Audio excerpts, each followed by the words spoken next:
नमस्कार दोस्तों, स्वागत है आपका हमारे यूट्यूब चैनल में।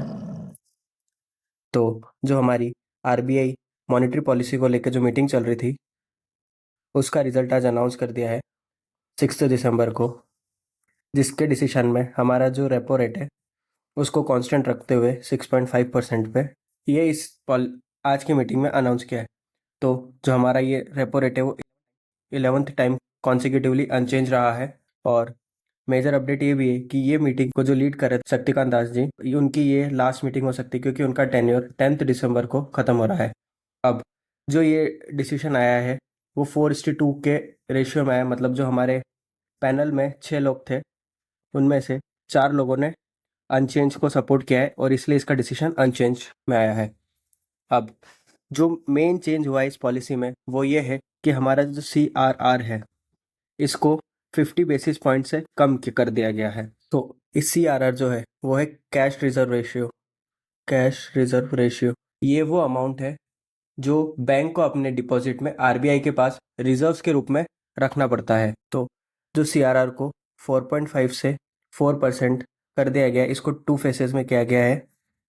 सबसे फर्स्ट 25 बेसिस पॉइंट से 14 दिसंबर को ये रिड्यूस होगा और 25 बेसिस पॉइंट से ये 28 दिसंबर को रिड्यूस होगा। अब इस रिडक्शन से बैंकिंग सिस्टम में 1.16 लाख करोड़ का लिक्विडिटी बन जाएगी।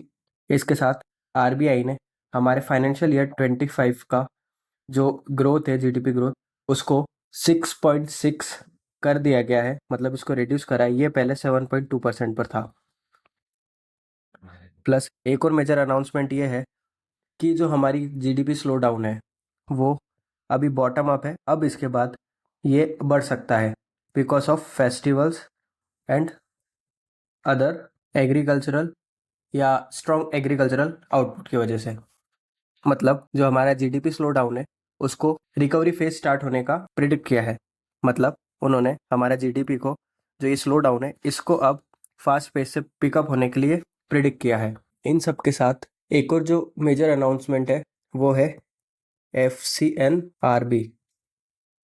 इसके इंटरेस्ट रेट को बढ़ाने का फैसला किया है। अब ये FCNRB क्या है? जो हमारे NRI कस्टमर्स है, मतलब जो हमारे इन्वेस्टर जो आउटसाइड इंडिया है, वो अगर हमारे इंडिया में कुछ फिक्स डिपॉजिट करते हैं तो उनको जो हम इंटरेस्ट रेट पे करते हैं उसको FCNRB बोलते हैं। तो इसका इंटरेस्ट रेट बढ़ाया है ताकि इंडिया में नेट कैश फ्लो आए और हमारा जो रुपी है वो डॉलर के अगेंस्ट स्ट्रांग बने। अब इन सारी अनाउंसमेंट को मार्केट ने कैसे रिएक्ट करा है? तो आज हमने एक स्ट्रांग रिकवरी देखी है फाइनेंशियल सेक्टर्स में। निफ्टी बैंक आज 0.13% ऊपर क्लोज हुआ।